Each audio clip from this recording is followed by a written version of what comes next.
조갑제 TV 시청자 여러분 안녕하십니까? 이 좌파 세력은 반대한민국 세력입니다. 대부분이. 그 대한민국을 성공시킨 사람들에 대해서 적대감이 많습니다. 그러다 보니까 이승만, 박정희 욕하는 것을 업으로 삼고 있습니다. 이승만, 박정희를 욕하면은 내가 민주투사가 된다라고 착각을 하고 있습니다. 한국 민주주의의 아버지는 이승만이고 어머니는 박정희입니다. 두 사람이야말로 한국 민주주의의 2대 건설자인데 그 민주주의 건설자를 욕하면은 반민주주의자가 되는 것이죠. 민주주의가 뭡니까? 국민이 주인 되는 나라가 민주주의입니다. 글자 그대로입니다. 국민이 주인이 되려면은 그 국민이 강해야 합니다. 강한 국민이 모여 있으면은 강한 나라가 됩니다. 오늘날 대한민국 국민이 얼마나 강합니까? 평창 올림픽에서 얼마나 한국 사람들이 체력을 뽐냅니까? 특히 여성분들.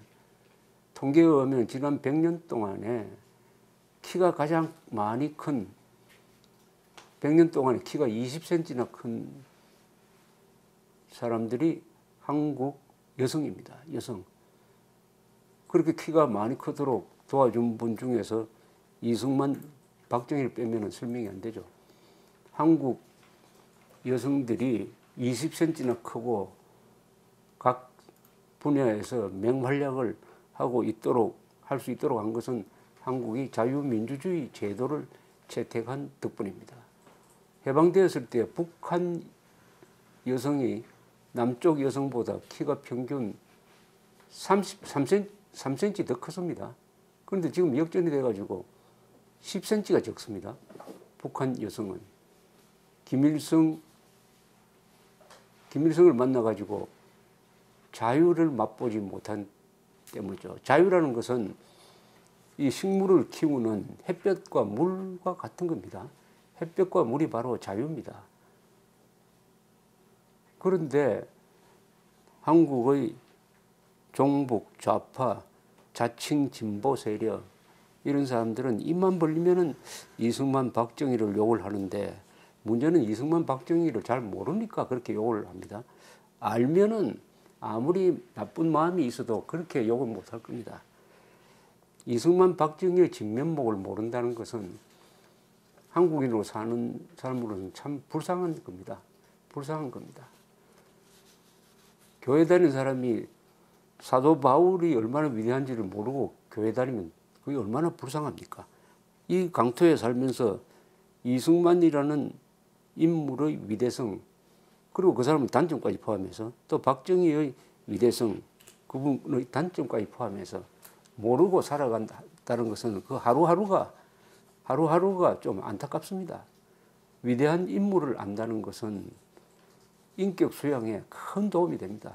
어려움을 처하면은 항상 머리에 내가 존경하던 그 사람은 이 어려움을 어떻게 해결했을까 물어보게 됩니다. 그게 역사와의 대화죠. 문재인 대통령이 지금 물어봐야 될 사람이 있습니다. 바로 이승만 대통령한테 물어봐야 됩니다.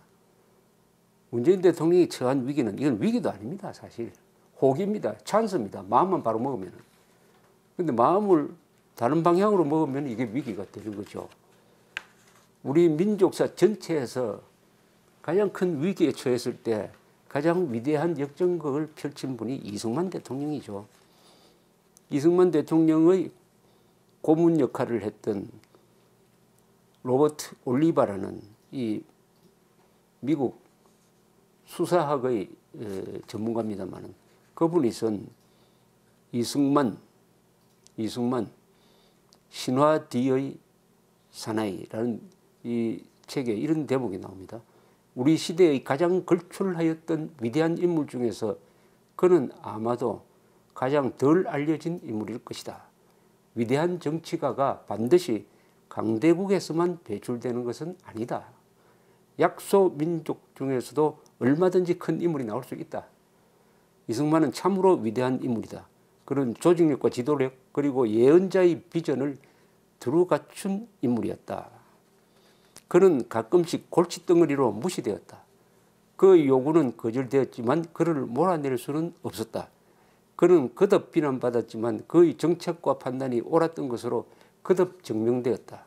그의 주장은 옆으로 밀려버리기가 일쑤였지만 그가 예견한 사건의 논리는 곧바로 그를 세계적 문제의 한가운데로 돌려놓고 나있다.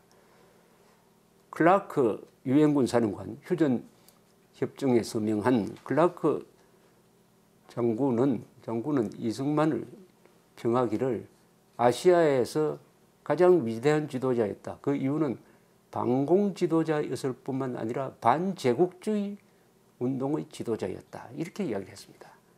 반공과 반제국주의를 겸한 지도자는 참으로 드뭅니다. 아마 이승만이 그 유일한 존재가 아닌가 생각이 들 정도입니다. 그래서 이승만 또한 자신의 그 위상을 알아서 아주 자존심이 높았다고 합니다. 시아누크는 캄보디아의 국왕 시아누크는 이승만을 평하기를 그는 우리와는 급이 다른 지도자였습니다. 세계 정세를 통찰한 바탕에서 피를 흘리지 않고 대한민국을 세운 거 아닙니까? 이렇게 한국의 이른바 진보 인사한테 이야기를 했다는 이야기를 제가 전에 들은 적이 있습니다. 이승만처럼 억울한 인물이 없죠. 그것은 당대를 사는 한국 사람들이 이 이승만을 몰라보는 정도가 아니라 파묻어 버리려고 하니까 아무리 빛나는 다이아몬드도 그것을 사용하는 사람이 저 시궁창에 버려버리면 도리가 없는 겁니다. 그래서 오늘날 한국을 사는 제대로 생각이 있는 사람들은 이승만을 어떻게 기억을 이어갈 것이냐에 대해서 고민해야 됩니다. 문재인 대통령이 이승만을 제대로 알았으면 참 좋겠는데 하는 생각 바라면서 제가 하나 소개를 해드릴 글이 있습니다. 최근 영화 중에 다키스트 아워라는 영화가 있었습니다. 처칠이 1940년 5월에 당면하였던 문제는 유럽을 석권한 히틀러로부터 어떻게 영국을 지켜낼 것이냐였습니다. 그때 영국에서도 히틀러하고 협상해가지고 영국이 독립을 보전받아야 한다. 협상하자는 협상파가 있었습니다. 그러나 처칠은 히틀러를 너무나 잘 알기 때문에 저 악마하고 협상하는 순간 우리는 말려든다. 결사항전해야 한다. 라면서 동료들을 설득하고 그 유명한 웅변으로 그때는 영국만이 남았습니다. 영국이 히틀러를 상대로 버티는 그 결단을 내리는 시간을 다키스트 아워라고 그랬습니다. 그 영화는 다키스트 아워. 그 주인공이 아주 연기를 잘해가지고 아카데미상 주연 후보로 지금 올라 있습니다. 나무주연상 후보로 올라 있는데 그러나 처칠은 그 순간을 다키스트 아워, 가장 어두운 시간이라고 생각하지 않았습니다. 그분은 연설에서 오늘이 어둡지만은 역사가 지나가면은 이 순간을 우리의 후손들은 The finest hour라고 기억할 것이다. 가장 빛나는 순간이라고 기억할 것이다 라고 이야기를 했습니다. 과연 그렇게 되었습니다. 오늘날 역사가들이 처칠을 평가할 때 1940년 5월 6월에 보여준 처칠의 리더십을 그렇게 평가합니다. 인류 역사상 가장 빛나는 순간의 가장 영웅적인 인물이었다. 그럼 우리 민족사회에서는 이런 순간이 없었겠습니까? 있었죠. 1950년 6.25 남침을 당한 그 직후 몇 달 동안 대한민국은 다키스트 아워에 있었습니다. 다키스트 아워에 있었어요. 압도적 병력으로 남침까지 했고 그 배후에 스탈린 모택동이가 있으니까 대한민국은 망하는 게 정상이었습니다. 그러나 이승만은 처칠처럼 결사항전을 결심을 합니다. 남녀노소가 무기가 없으면 돌멩이와 막대기까지 들고 나와가지고 싸우겠다. 이렇게 해서 버티었습니다. 그 순간 처칠의 위치에 이승만이 있었습니다. 처칠이 독일을 상대를 하면서 버티는데 반해서 이승만은 북한공산군, 그 뒤에 있는 중공군, 그 뒤에 있는 소련, 스탈린, 모택동, 김일성을 상대로 버텨냈습니다. 그때는 한미동맹도 없었어요. 항복했으면 간단하게 적과 통일됐을 겁니다. 지금 이승만을 욕하는 이유를 제가 좌파들이 이승만을 욕하는 이유를 잘 압니다.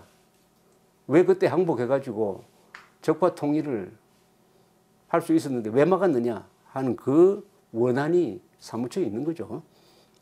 그래서 혼자서 공산세계, 이 유라시아 대륙 전체가 붉게 물들었는데 38선 남쪽에 붙은 거기서 버텨냈습니다. 그리고 서서히 밀려가지고 낙동강 전선까지 밀려가는 과정에서 트루만 대통령이 결단을 내려서 유엔군의 기치하에 미군을 주력으로 한 구원군을 보내는 것이죠. 그 전에 이승만이 무너져 버렸으면 그건 보내도 아무 의미가 없습니다. 이 순간이 대한민국의 다키스트 아워였습니다. 그때 그러면 이승만은 무슨 생각을 하고 있었느냐 하는 것을 알 수 있게 하는 문서 하나가 있습니다. 1950년 7월 19일입니다. 그때는 대전이 이제 공산군의 공격을 받아서 무너지기 직전이었습니다. 이승만 대통령은 임시 수도 대구에 가 있었습니다. 그리고 밤새워서 트루만 대통령한테 편지를 씁니다. 편지를 씁니다. 이것은 이승만 대통령이 누구한테 시키지 않고 자기가 직접 타자를 쳐가지고 쓴 편지입니다. 그 편지가 공개된 문서에서 보였습니다. 제가 이걸 보고 하도 감동을 해서 번역을 해서 지금 알리고 있습니다. 영문입니다. 영어로 썼습니다. 제가 미국 사람한테도 알리고 한국의 외교관들한테도 보여주면은 다 일치된 이야기가 최고의 문장이라고 합니다. 이것은 최고의 문장이다. 더구나 이게 뭐 힘들어 쓴 것도 아니고 밤새워 그때 이분의 나이가 75이었습니다. 75세 밤새워 쓴 이 글이야말로 미국의 게티스버그 연설에 버금가는 명문이다. 명문은 그냥 조용한 데 앉아가지고 편안한 마음으로 쓴 글이 아닙니다. 위대한 지도자가 결정적인 순간에 거기에 국가의 운명을 담아가지고 자신의 신념을 실어가지고 쓰는 글, 그것이 명문입니다. 왜냐? 그 글이 역사를 움직입니다. 바로 그런 점에서 우리 민족사의 가장 훌륭한 명문 중에 하나입니다. 여기에 비견되는 명문은 삼국사기에 있는 문무왕이 썼다고 하는 답서린귀서가 삼국사기에 있습니다만은 그것과 더불어 저는 우리 민족사의 몇 번째가 하는 명문이라고 합니다. 이 글을 읽어보면은 우선 문법적으로 완벽합니다. 그리고 그 구성이 완벽합니다. 그 구성이 완벽합니다. 아마도 저는 이승만 대통령이 이걸 쭉 써 내려가고 나서 그 다음에는 한번 보지 않고 표정도 거의 안 봤지 싶습니다. 그런데 여기에는 문학성도 있고 감동도 있고 자존심도 있고 세계 정세를 꿰뚫어 보는 예언력도 있습니다. 무엇보다도 이 글은 예언적입니다. 예언적이란 말은 뭐냐? 이 글은 어느 때 읽어도 교훈이 있습니다. 교훈.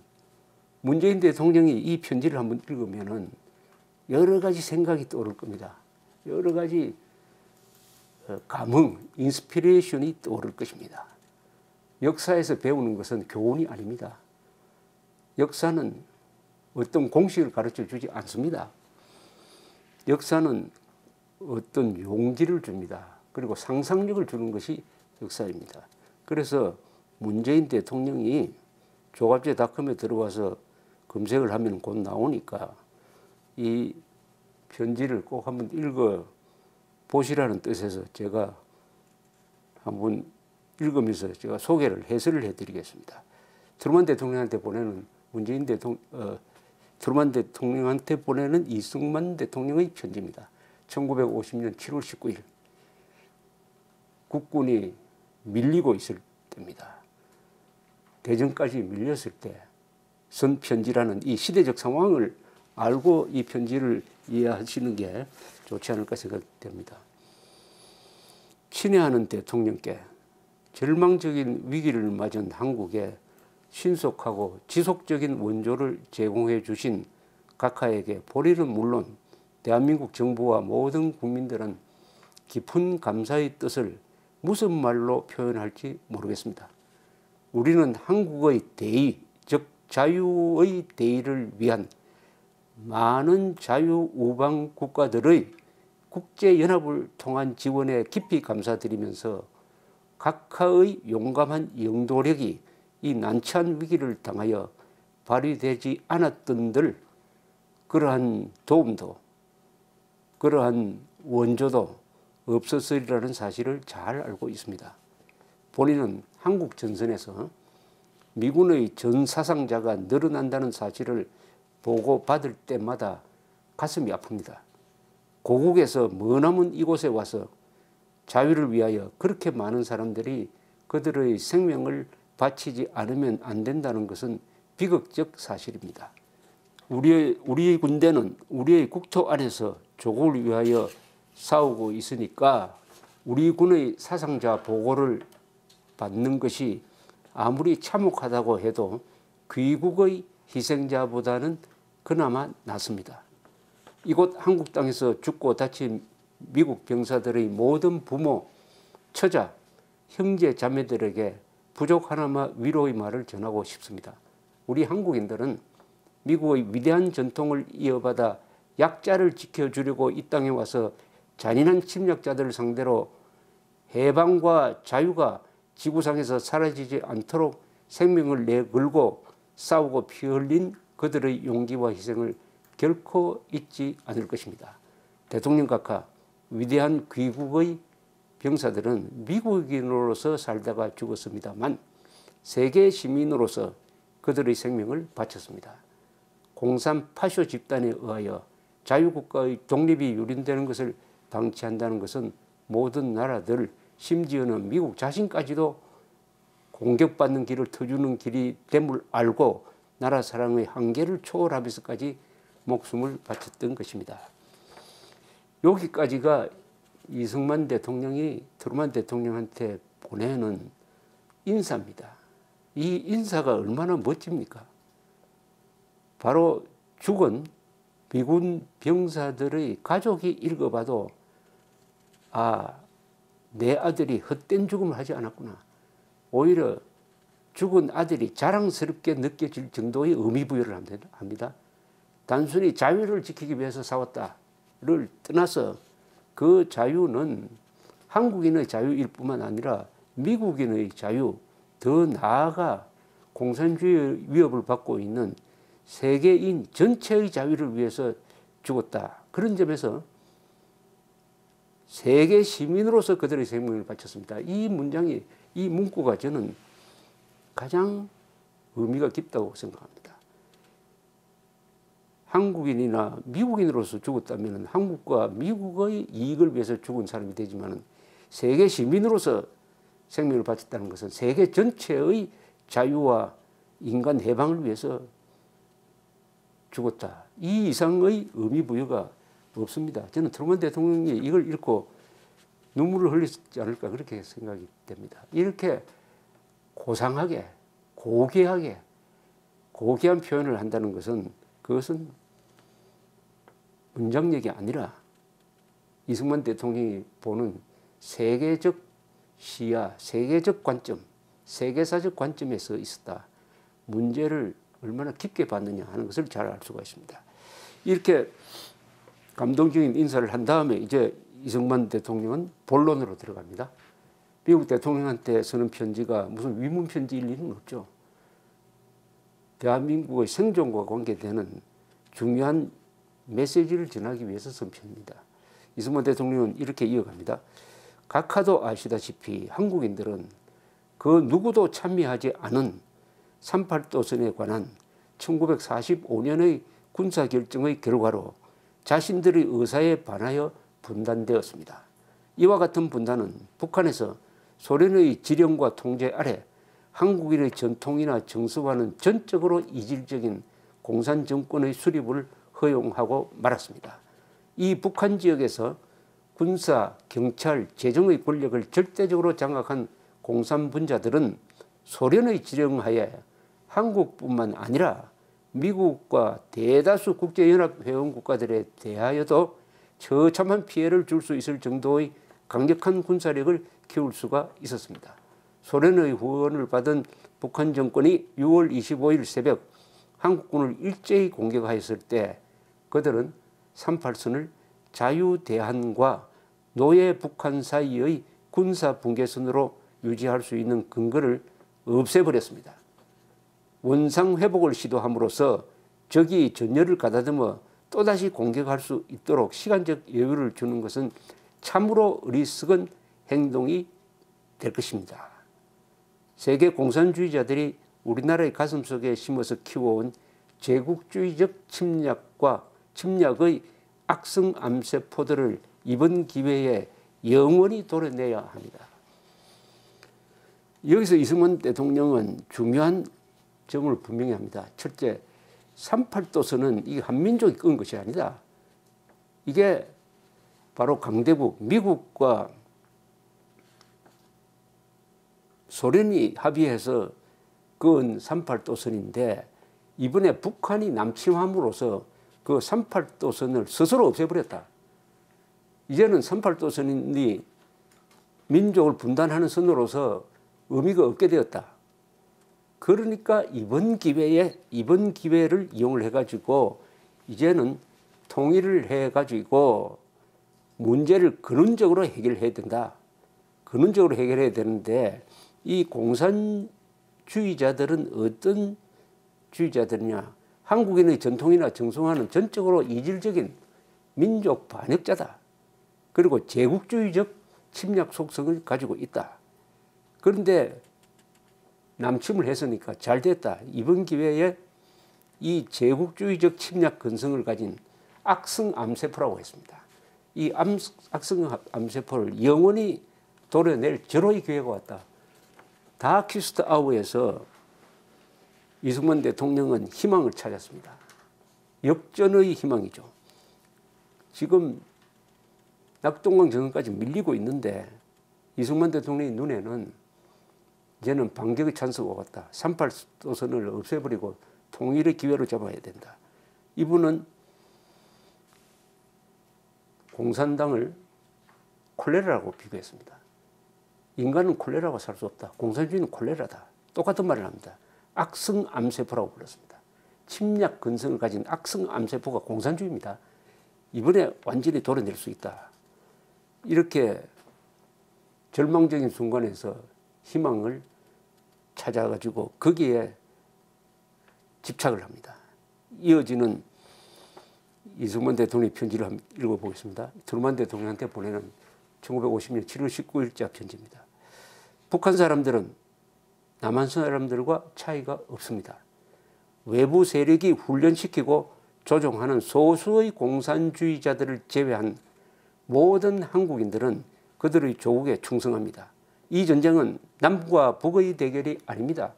이 전쟁은 우리나라의 반을 어쩌다 점거하게 된 소수의 공산주의자들과 압도적 다수의 한국 시민들 사이의 대결입니다.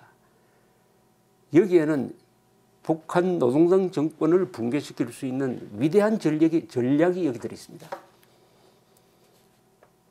남과 북의 전쟁이 아니라고 했습니다. 그건 뭐냐? 김일성 집단, 즉 4대주의, 북한 노동당 정권은 스탈린의 조종을 받으니까 이게 4대주의 세력인데 이 민족 반역 4대주의 세력과 한민족 전체의 대결이다. 남과 북의 전쟁이 아니라고 했습니다. 여기에 굉장한 전략적 의미가 있습니다. 즉 지금이라도 문재인 대통령이 이 절호의 기회를 자유통일의 문을 여는 방향으로 끌고 가려면 방법이 있습니다. 그것은 김정은을 한민족 전체 속에서 고립시켜야 합니다. 김정은 대 한민족의 대결 구도로 만들어야 합니다. 그렇다면 김정은 동생을 그런 식으로 대우하면 안 되죠. 웃으면서 김정은과 김여정이하고 악수하면 안 되죠. 무표정하게 했어야죠. 네 분이나 만나주면 안 되죠. 민족 반역자, 전쟁 범죄자, 인류의 그리고 한민족의 씻을 수 없는 악행을 저지른 자의 손녀를 직사 대접하면 안 된다는 뜻입니다. 그래하여 이승만은 전략을 하나 제시를 했습니다. 북한 노동당 정권을 끝장내려면은 김정은, 현재로 적용해서 이야기한다면 김정은 세력을 한민족 전체에서 고립시켜야 한다. 김정은 대 한민족의 대결로 만들어야 된다. 즉 1대 7,500만의 부도로 만들어야 된다 하는 이런 예언적 이야기를 여기서 하고 있습니다. 이어서 한번 읽어가겠습니다. 이 편지를. 이승만 트루만 대통령한테 보낸 편지입니다. 한국 정부와 국민들은 이제 한반도를 통일할 때가 왔다고 생각합니다. 한국과 강력한 우방들이 치르는 막대한 희생을 딛고 통일도 이루지 못한다면 이는 어느 도단입니다. 대통령 각각께서도 같은 결론에 도달을 하셨을 것으로 본인은 확신하는 바이지만 우리 정부의 입장을 각하께 분명히 밝히고자 합니다. 한국 정부는 대한민국 정부의 동의나 승인 없이 한국에 관하여 장차 다른 나라나 다른 국가 그룹에서 결정하는 그 어떠한 협정이나 양해사항도 이를 구속력이 없는 것으로 간주할 것입니다. 본인은 각각께서 최근에 발표하신 성명서를 통하여 이것이 또한 미국 정부의 입장이라고 믿습니다. 이건 뭘 이야기하느냐? 미리 미국 정부에 못을 박는 것입니다.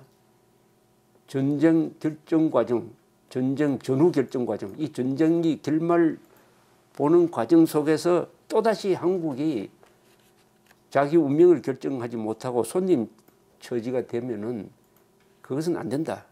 그러니까 한국의 동의 없이 한국의 운명을 결정하는 것은 절대로 받아들일 수 없다. 이렇게 딱 못을 박습니다.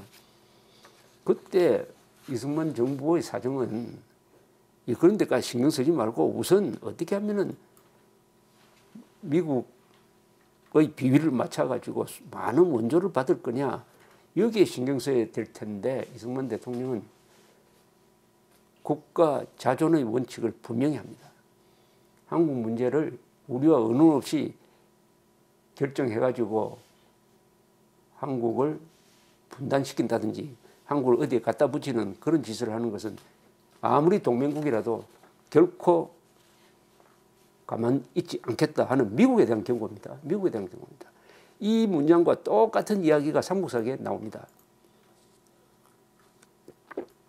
나당연합군이 서기 660년에 백제를 멸망시킨 다음에 당나라는 신라까지 먹으려고 했습니다. 내친 김에 이 눈치를 챈 태종무열왕이 대책회의를 하는 자리에서 김유신이 이렇게 이야기합니다. 개는 주인을 두려워하지만 주인이 개의 다리를 밟으면 물어야 합니다. 여기서 개는 신라입니다. 주인은 당나라입니다. 당나라를 고맙게 생각한다. 그러나 그 당나라가 우리를 무시하면은 물어버려야 된다. 이 자주정신과 똑같은 이야기를 그 어려운 처지에 있는 이승만 대통령이 세계에서 가장 강한 트루만 대통령한테 들이댄 겁니다. 마지막 문장은 이렇습니다. 이승만은 이렇게 씁니다. 본인은 매일 기도합니다. 한미군의 승리를 위하여 날씨가 맑아져 미 공군 전투기가 적을 발견하고 파괴할 수 있도록 그리고 충분한 병력과 물자가 최대한 빨리 도착하여 공세로 전환, 강고한 적군의 진영을 돌파, 승리의 북진을 시작할 수 있도록 매일 기도합니다. 본인은 우리의 대의가 궁극적인 승리를 거두리라는데 추호의 의심도 하지 않습니다. 본인은 정당함과 강력함이 우리 편이란 사실을 잘 압니다. 영원히 계속될 친애의 마음을 담아서 이 편지를 보냅니다. 이승만. 여기 영어로 이 표현하면 더 맛이 나는데 정당함과 강력함을 이렇게 표현했습니다. Right and might. might는 힘이고 right는 옳다는 뜻이죠. 옳은 힘이란 뜻이죠. 정의로운 힘이란 뜻이죠. 정의로운 힘으로 저 거짓의 악마적 공산주의를 무찌를 때가 왔다 이렇게 썼습니다. 요게 딱 2페이지인데 제가 읽어드린 대로 이 영문으로 보면 훨씬 더 맛이 있습니다. 보시면은 어떤 생각이 드십니까? 이승만 대통령이 자랑스럽지 않습니까? 문재인 대통령이 이런 편지를 트루만 대통령이 아닌 트럼프 대통령한테 보내면 어떻게 되겠습니까? 또 이것을 약간 변형해서 김정은한테 보내면 어떻게 되겠습니까? 뭐라고 써야 되겠습니까? 문재인 대통령 자리에 이승만 대통령이 있다면 또는 문재인 대통령이 이승만 대통령의 그 식견과 용감성을 가졌다면 뭐라고 해야 되겠습니까? 트럼프 대통령한테는 이렇게 쓸 겁니다. 이 북핵 문제는 북한과 미국의 문제가 아니다. 그렇다고 북한과 세계 전체의 문제도 아니다. 이것은 우리의 문제다. 북핵으로부터 가장 위협을 받고 있는 우리가 이 문제 해결에 미국보다 앞장서겠다. 거기에 대한 위험 부담은 내가 진다. 자유를 지키기 위해서는 비용이 들어간다. 미국 국가의 마지막에 있는 대로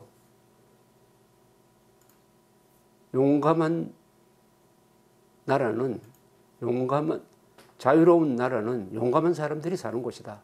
대한민국도 마찬가지다. 이 자유를 지키기 위해서 5천만 국민이 용감하게 김정은 정권을 제재를 하든지 공격을 하든지 해가지고 이번에 휴전선을 영원히 없애버리고 자유통일로 가는 길을 여는데 우리가 앞장설 테니까 미국이 도와달라 이렇게 이야기하지 않았을까요? 이승만 대통령의 대한민국은 힘이 없었습니다. 문재인 대통령의 대한민국은 경제력에서 북한보다 100배입니다. 100배. 그런데 문재인 대통령이 지금 북한 정권을 상대로 하는 말과 행동이 이승만 대통령과 달랐어야 되겠습니까? 감사합니다.